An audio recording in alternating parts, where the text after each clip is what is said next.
Welcome back to the channel, everyone.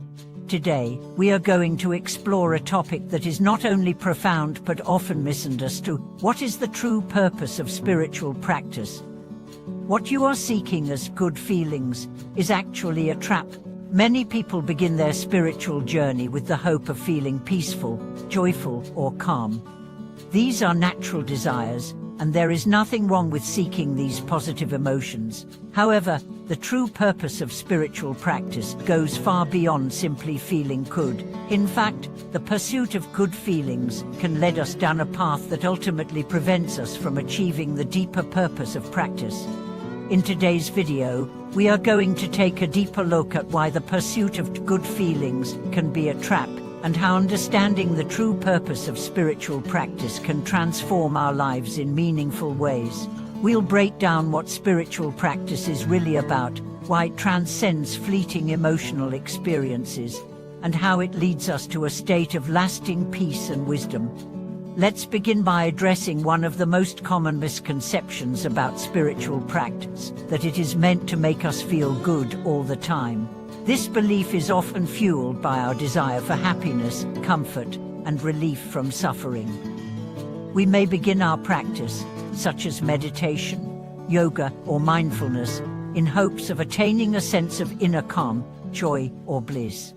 And while moments of peace and happiness may arise during our practice, they are not the ultimate goal. The danger lies in thinking that these positive emotional states are the measure of our success or progress.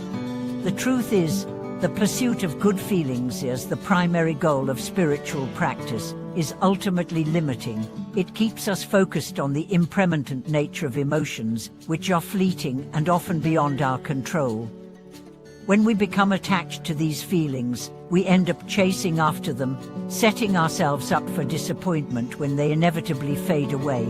This cycle of attachment and desire only leads to more suffering, as we become caught in the illusion that happiness can be found in external experiences or temporary states of mind.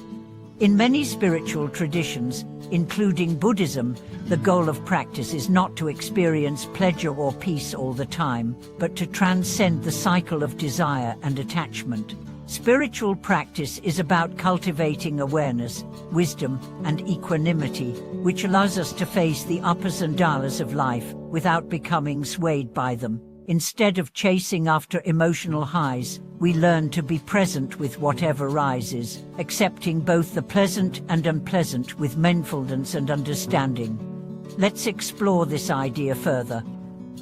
Why is it that seeking good feelings can be a trap in spiritual practice? The answer lies in the nature of emotions themselves. Emotions, by their very nature, are transient. They rise and pass away depending on external conditions and internal states. Happiness, for example, is often based on external circumstances, getting a promotion, receiving praise, or achieving a goal. While these moments can bring joy, they are inherently temporary. When we base our happiness on these external factors, we place ourselves in a position where our well-being depends on things beyond our control. True spiritual practice, however, teaches us that lasting peace comes from within, not from external experiences. By cultivating wisdom, we learn that emotions are not permanent, and they do not define who we are.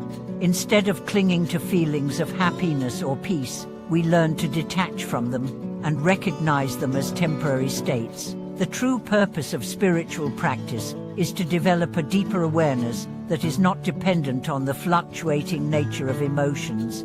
It is about cultivating a sense of inner peace and equanimity, where we can remain calm and centered, regardless of external circumstances. This is where the concept of non-attachment becomes crucial. Non-attachment doesn't mean that we should suppress or avoid emotions. Rather, it means that we do not cling to them. We allow ourselves to feel whatever comes up, but we do not become identified with it. When we practice non-attachment, we learn to let go of the desire to always feel good and instead embrace the full range of human experience with all its joys and challenges. This ability to remain present and unfake in the face of emotional fluctuations is what leads to true peace. Another important aspect of spiritual practice is understanding the nature of suffering. In many traditions, including Buddhism, suffering is seen as an inherent part of life. It is not something to be avoided or feared, but something to be understood and transcended. When we recognize that suffering is a natural part of the human experience, we stop trying to avoid it at all costs and instead learn to deal with it skillfully. We learn to face our difficulties with mindfulness, compassion, and wisdom, instead of running away from them or seeking out temporary distractions. It is important to understand that suffering is not inherently bad or something to be eliminated. Suffering can be a powerful teacher, helping us to cultivate resilience, empathy, and wisdom. When we stop running away from discomfort and instead face it with a calm and accepting mind, we are able to transform our experience of suffering into an opportunity for growth. This is a central part of spiritual practice, learning to be with our pain without being overwhelmed by it. So, what is the true purpose of spiritual practice? The purpose is not to attain a state of perpetual bliss or pleasure, but to cultivate a deeper understanding of ourselves and the world around us. It is about learning to live with awareness, wisdom, and compassion, and about transforming the way we respond to life's challenges. Through spiritual practice, we are not seeking to escape from the difficulties of life, but to embrace them with an open heart and mind, so that we can live more fully and with greater peace. The real purpose of spiritual practice is to help us transcend the cycle of desire, attachments, and suffering, and to cultivate a deeper sense of freedom and wisdom.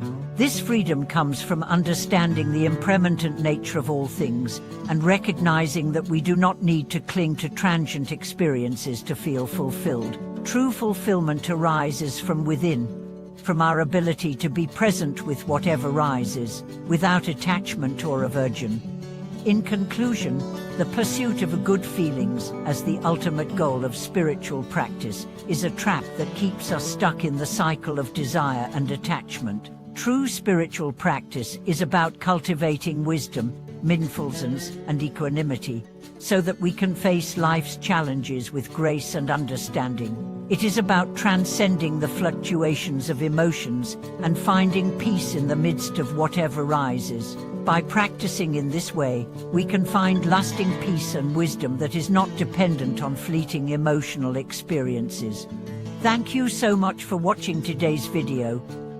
I hope this discussion has helped clarify the true purpose of spiritual practice and why seeking good feelings can be misleading.